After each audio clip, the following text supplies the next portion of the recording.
CM Siddaramaiah ಕುರ್ಚಿಗೆ guarantee ಇಲ್ಲದಂತಾಗಿದೆ. ಯಾಕಂದ್ರೆ ಆ ಕುರ್ಚಿ ಮೇಲೆ ಕನಕಪುರದ ಬಂಡೆ ಡಿಕೆ ಶಿವಕುಮಾರ್ ಕಣ್ಣು ಬಿದ್ದಿದೆ. ಸಿಎಂ ರೇಸ್ನಲ್ಲಿ ಮೊದಲ ಸ್ಥಾನದಲ್ಲಿ ಡಿಕೆಶಿ ಇದ್ರೂ ಅದು ಅಷ್ಟು ಸುಲಭವಾಗಿ ಅವರಿಗೆ ಕೈಗೆ ಸಿಗೋದಿಲ್ಲ. ಅದಕ್ಕೆ ನೂರಾರು ವಿಘ್ನಗಳಿವೆ. ಈ ನಡುವೆ ಡಿಕೆಶಿಗೆ ಜ್ಯೋತಿಷಿಯೊಬ್ಬರು ಸಲಹೆಯನ್ನ ನೀಡಿದ್ದು ರಾಜಕೀಯ ರಂಗದಲ್ಲಿ ಮತ್ತೊಂದು ಚರ್ಚೆಗೆ ಕಾರಣವಾಗಿದೆ. ಈ ವಿಚಾರ ಬೆಳಗಾವಿಯಲ್ಲಿ ನಡೆಯುತ್ತಿರುವ ಚಳಿಗಾಲದ ಅಧಿವೇಶನದ ವೇಳೆ ಹೊರಬಿದ್ದಿದೆ. ಅದನ್ನು ವಿಪಕ್ಷ ನಾಯಕ ಆರ್ ಅಶೋಕ್ ಬಹಿರಂಗಪಡಿಸಿದ್ದಾರೆ. ಹಾಗಿದ್ರೆ ಅಧಿವೇಶನದಲ್ಲಿ ಆಗಿದ್ದೇನೋ ನೋಡೋಣ ಬನ್ನಿ. ವಿಧಾನಸಭೆಯಲ್ಲಿ ಎಸ್ಎಂ ಕೃಷ್ಣ ಸಂತಾಪ ಸೂಚಕ ನಿರ್ಣಯವನ್ನ ಬೆಂಬಲಿಸಿ ಮಾತನಾಡಿದ ಡಿಕೆ ಶಿವಕುಮಾರ್ ಎಸ್ಎಂಕೆ ಜೊತೆಗಿನ ಹಳೆಯ ನೆನಪುಗಳನ್ನು ಮೆಲುಕು ಹಾಕ್ತಾ ಇದ್ರು. ಎಸ್ಎಂ ಕೃಷ್ಣ ಅವರ ಜೊತೆಗಿನ ಸಂಬಂಧದ ಬಗ್ಗೆ ಮಾತನಾಡಿದ ಡಿಕೆಶಿ ಮದ್ದೂರಿನಲ್ಲಿ ಅವರು ಸೋತಾಗ ಇಬ್ಬರು ರಾಜಕೀಯ ಜೀವನ ಒಟ್ಟಿಗೆ ಸಾಕ್ತು. ಎಸ್ಎಂ ಕೃಷ್ಣ ಸರ್ಕಾರದಲ್ಲಿ ತನಗೆ ಮಂತ್ರಿಗಿರಿ ಕೈತಪ್ಪಿದ ಬಗ್ಗೆ ಡಿಕೆಶಿ ತಮ್ಮ ನೆನಪನ್ನ ಮೆಲುಕು ಹಾಕಿದ್ರು. ಈ ವೇಳೆ ಏನಾಯ್ತು ಅಂತ ಡಿಕೆಶಿ ಬಾಯಲ್ಲೇ ಕೇಳಿ. ಅಧ್ಯಕ್ಷರಾದ್ರು ಕೊನೆಗೆ ಪಾಂಚಜನ್ಯ ಮಾಡ್ದು. ಪಾಂಚಜನ್ಯ ಮುಗಿದ್ಮೇಲೆ ನಮ್ಮ ಸರ್ಕಾರನೂ ಬಂತು, ಎಲ್ಲ ಆಯಿತು. ಅದಾದಮೇಲೆ ಮಂತ್ರಿಮಂಡಲ ಮಾಡಬೇಕಾಯ್ತು. ಮಂತ್ರಿಮಂಡಲ ನಡೀತು. ಮಂತ್ರಿಮಂಡಲ ನಡೆದ ತಕ್ಷಣ ಕೊನೆಗೆ ನಾನೇ ಎಲ್ಲರಿಗೂ ಯಾರು ಮಂತ್ರಿ ಮಾಡಬೇಕು ಅಂತ ನಾನು ಬರೆದಿದ್ದೀನಿ ಅಂತ ಲಿಸ್ಟಲ್ಲಿ ನಾನು ಅವ್ರು ಕೂತ್ಕೊಂಡೆ ಮಂತ್ರಿಮಂಡಲನ ಬರೆದಿದ್ದೀವಿ. ಎತ್ಕೊಂಡೋಗಿ ಪ್ರೆಸೆಂಟೇಷನ್ ಮಾಡಿದ್ರು ಇದಕ್ಕೆ ಹೈಕಮಾಂಡ್ಗೆ. ಮಾಡಿದ್ರೆ ಕೊನೆಗೆ ಫೈನಲ್ ಲಿಸ್ಟ್ ಈಚೆ ಬಂದು ಗವರ್ನರ್ಗೆ ಹೋದಾಗ ನಾನು ಇಲ್ಲ, ಜಯಚಂದ್ರನೂ ಇಲ್ಲ, ಇಬ್ರು ಇಲ್ಲ, ಬರೀ 9 ಜನ ಮಂತ್ರಿ ಎಸ್ಎಂ ಕೃಷ್ಣ ಗೌರ್ಮೆಂಟಲ್ಲಿ. ಆಮೇಲೆ ಒಳ್ಳೆ ಕಥೆ ಆಯ್ತಲ್ಲ ಅಂತ ಅಂದ್ಬಿಟ್ಟು ಕೊನೆಗೆ ಏನಾಯ್ತು ಅಂತ ಅಂದ್ಬಿಟ್ಟು ಕೊನೆಗೆ ನಾವಿಬ್ರು ಇದರಲ್ಲಿದ್ದೆ. ಮಂತ್ರಿ ಬರ್ದವ್ರು ನಾನು, ಪೋರ್ಟ್ಫೋಲಿಯೋ ಯಾವ ಕೊಡಬೇಕು ಅಂತ ಬರ್ದವ್ರು ನಾನು, ಟೈಪ್ ಮಾಡಿಸೋರು ನಾನು. ಅಲ್ಲಿ ಎತ್ಕೊಂಡೋಗಿ ಕೊಟ್ಟರೆ ನಾವು ಬರೀ 9 ಜನ ತಗೊಳ್ಳೋದು, ಎಲ್ಲ ಜಾತಿಗೂ ಒಂದೊಂದು. ನಮ್ಮ ಜಾತಿಲಿ ಶ್ರೀಕಂಠಯ್ಯ ಅಂತ ಒಬ್ಬರೇ, ಮಿಕ್ಕಿದ್ದು ಯಾರಿಲ್ಲ ಅಂತ. ಪೇಪರ್ಲೆಲ್ಲ ನಾನು ಪೊಲಿಟಿಕಲ್ ಸೆಕ್ರೆಟರಿ ಟು CM ಅಂತ ಬರ್ತಾ ಇದ್ದೆ ಪೇಪರ್. ನನಗೆ ಗೊತ್ತಿಲ್ಲ, ಫೋನ್ ಮಾಡ್ತಾರೆ ನನಗೆ. ಆಮೇಲೆ ಒಬ್ಬ ಅಸ್ಟ್ರಾಲಜರ್ ಫೋನ್ ಮಾಡಿದೆ, ಗುರುಗಳೇ ದ್ವಾರಕನಾಥ್ ಅಂತ ಒಬ್ಬ ಇದ್ದಾರೆ, ಅವ್ರಿಗೆ ಫೋನ್ ಮಾಡಿದೆ. ಅವರು ಲೆಕ್ಕ ಹಾಕ್ಬಿಟ್ಟು ಒದ್ದು ಕಿತ್ಕೋಬೇಕು ಅಂದರು. ನಿನ್ಗೆ ಅಧಿಕಾರ ಬೇಕಾದ್ರೆ ಒದ್ದು ತಗೋಬೇಕು ಅಂತ.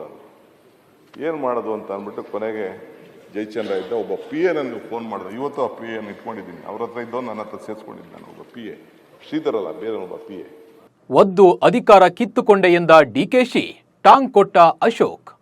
ನೋಡಿ, ಇದೇ ಮಾತಿನಿಂದ ಅಸಲಿ ಕಹಾನಿ ಶುರುವಾಯಿತು. ಡಿಕೆಶಿ ಒದ್ದು ಅನ್ನೋ ಪದ ಬಳಸ್ತಾ ಇದ್ದಂತೆ ಆರ್ ಅಶೋಕ್ ಕೈಗೆ ಅಸ್ತ್ರ ಸಿಕ್ಕಂತಾಯಿತು. ಜನವರಿ ಒಳಗೆ CM ಆಗ್ತಾರಾ ಡಿಕೆಶಿ? ನಾನು ಟೀಕೆ ಮಾಡಲ್ಲ ಅಂತ ಮಾತು ಶುರು ಮಾಡಿದ್ರು ಆರ್ ಅಶೋಕ್.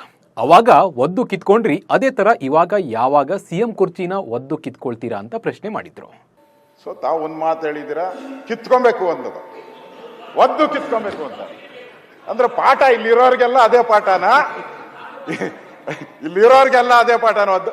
ಈಗ ನೀವು ಯಾವಾಗ ಒದ್ದು ಕಿತ್ಕೊಂತೀರ ಆ ಪದವಿನ, ಮುಖ್ಯಮಂತ್ರಿ ಪದವಿನ ನೀವೇ ಹೇಳಿದ್ರೆ, ಯಾವಾಗ ಒದ್ದು ಕಿತ್ಕೊಂತೀರಾ? ಯಾವಾಗ ಮುಹೂರ್ತ ಫಿಕ್ಸ್ ಮಾಡಿದ್ದಾರೆ? ನಿಮ್ಮ ಜ್ಯೋತಿಷ್ಯರು ನಿಮಗೆ ಒದ್ದು ಕಿತ್ಕೊಬೇಕು ಅಂತ ಹೇಳಿದ್ದಾರೆ. ನನಗಿರೋ ಪ್ರಕಾರ, ನನಗೂ ನೀವೆಲ್ಲಿ ಹೋಗ್ತೀರಾ ನನಗೂ ಗೊತ್ತಿದೆ, ನೀವೆಲ್ಲಿ ಹೋಗ್ತೀರಾ ಅದು ಗೊತ್ತಿದೆ ನನಗೆ. ಕೇಳಿದ್ರಿ ಅಲ್ವಾ, ಡಿಕೆಶಿ ಜ್ಯೋತಿಷಿಗಳ ಬಳಿ ಹೋಗಿದ್ದನ್ನ ಆರ್ ಅಶೋಕ್ ಹೇಳಿದ್ದನ್ನ. ನಿಮ್ಮ ಜ್ಯೋತಿಷ್ಯರು ಒದ್ದು ಕಿತ್ಕೋಬೇಕು ಎಂದಿದ್ದಾರೆ, ನೀವು ಎಲ್ಲಿಗೆ ಹೋಗ್ತೀರಾ ಅಂತ ನನಗೆ ಗೊತ್ತು. ಅವರು ನನಗೆ ಹೇಳಿದ್ರು, ಡಿಕೆಶಿಗೆ ನಾನು ಹೇಳಿದ್ದೇನೆ, ಜನವರಿ ಒಳಗೆ ನೀವು CM ಆದರೆ ಒಳ್ಳೆಯದು, ಇಲ್ಲ ಕಷ್ಟ ಇದೆ ಅಂತ. ಯಾವಾಗ ಒದ್ದು ಕಿತ್ಕೊಳ್ತೀರಾ? ಆಮೇಲೆ ಗ್ರಹಗತಿ ಸರಿ ಇಲ್ಲ, ಅದಕ್ಕೆ ಬೇಗ CM ಕುರ್ಚಿ ಕಿತ್ಕೊಳ್ಳಿ ಅಂತ ಆರ್ ಅಶೋಕ್ ಡಿಕೆ ಶಿವಕುಮಾರ್ಗೆ ಹೇಳಿದ್ರು. ಅಶೋಕ್ ಏನೇ ಹೇಳಿದ್ರು ಡಿಕೆಶಿ ಮುಗುಳ್ನಗುತ್ತಾ ಸೈಲೆಂಟ್ ಆಗೇ ನಿಂತಿದ್ರು. ಅದನ್ನ ನೋಡಿದ್ರೆ ಗೊತ್ತಾಗ್ತಾ ಇತ್ತು ಇದೆಲ್ಲ ನಿಜ ಅಂತ. ನಂತರ ಮಧ್ಯ ಬಾಯಿ ಹಾಕಿದ್ರು ಪ್ರಿಯಾಂಕಾ ಖರ್ಗೆ. ಅಲ್ಲಿ ಏನು ವೈಜೆಪಿನ ಬಿಜೆಪಿನ ಅದು ತೀರ್ಮಾನ ಮಾಡ್ಕೊಂಡ್ಬಿಡಿ, ಫಸ್ಟ್ ನಮ್ದು ಬಿಟ್ಬಿಡಿ, ನಮ್ದು ಪಾಡಿಗೆ ನಮ್ದು ನಡ್ಕೊಂಡು ಹೋಗ್ತದೆ. ನೀವಲ್ಲಿ ಒದ್ರೂ ಆಗಲ್ಲ, ಸತ್ರೂ ಆಗಲ್ಲ, ನಿಮ್ಮ ಹೈಕಮಾಂಡ್ ನಿಮ್ಮ ಮಾತು ಕೇಳೋರಲ್ಲ. ಪ್ರಿಯಾಂಕ್ ಖರ್ಗೆ ಅವರ ಈ ಮಾತಿಗೆ ಆರ್ ಅಶೋಕ್ ಮತ್ತೆ ಟಾಂಗ್ ಕೊಟ್ರು. ಪ್ರಿಯಾಂಕಾ ಅವರೇ, ನಿಮ್ಮದು ಫಸ್ಟ್ ಡಿಸೈಡ್ ಮಾಡ್ಕೊಳ್ಳಿ. ನಾವು ವಿರೋಧ ಪಕ್ಷವಾಗಿದ್ದೀರಿ, ನೀವು ಆಡಳಿತ ಪಕ್ಷ ಇರುವಂತವ್ರು. ನೀವು ಇವಾಗ ಡೈಲಾಮೋದಲ್ಲಿದ್ದೀರಾ.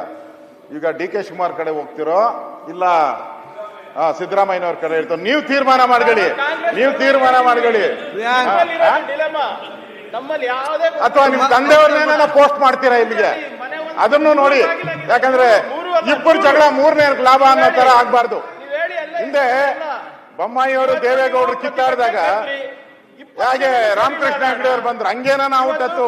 ಹುಷಾರಾಗಿರಿ ಶಿವಕುಮಾರ್ ಅವರೇ, ಹುಷಾರಾಗಿರಿ.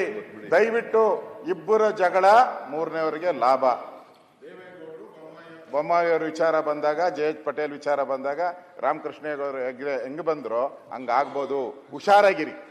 ತಮಾಷೆಯಾಗೆ ಮಾತನಾಡುತ್ತಾ ಕಾಂಗ್ರೆಸ್ಗೆ ಟಾಂಗ್ ಕೊಟ್ಟಿದ್ದಾರೆ ಆರ್ ಅಶೋಕ್. ಇಬ್ಬರ ಜಗಳದಲ್ಲಿ ಮೂರನೆಯವರಿಗೆ ಲಾಭ ಆಗಬಹುದು, ಹುಷಾರ್ ಡಿಕೆಶಿ ಅಂತ ಸಲಹೆಯನ್ನು ಕೂಡ ನೀಡಿದ್ದಾರೆ. ಇದನ್ನೆಲ್ಲ ನೋಡೋಕೆ ಮಜವಾಗಿದ್ರು ಸೂಕ್ಷ್ಮವಾಗಿ ಗಮನಿಸಿದ್ರೆ ಸಿಎಂ ಬದಲಾವಣೆ ಪಕ್ಕ ಅನ್ನೋದು ಗೊತ್ತಾಗುತ್ತೆ. ಡಿಕೆಶಿ ಜ್ಯೋತಿಷ್ಯರನ್ನ ಹೆಚ್ಚು ನಂಬ್ತಾರೆ. ಯಾವುದೇ ದೊಡ್ಡ ಹೆಜ್ಜೆ ಇಡಬೇಕಾದ್ರೂ ಅವರ ಮಾರ್ಗದರ್ಶನದಲ್ಲೇ ಹೆಜ್ಜೆ ಇಡ್ತಾರೆ. ಹೀಗಾಗಿ ಜ್ಯೋತಿಷಿಗಳು ಹೇಳಿದಂತೆ ರಾಜ್ಯದಲ್ಲಿ ಜನವರಿ ಒಳಗೆ ಸಿಎಂ ಚೇಂಜ್ ಆಗ್ತಾರಾ? ಸಿದ್ದರಾಮಯ್ಯ ಕುರ್ಚಿ ಡಿಕೆಶಿ ಪಾಲಾಗುತ್ತಾ ಅನ್ನೋದನ್ನ ಕಾದು ನೋಡಬೇಕಿದೆ.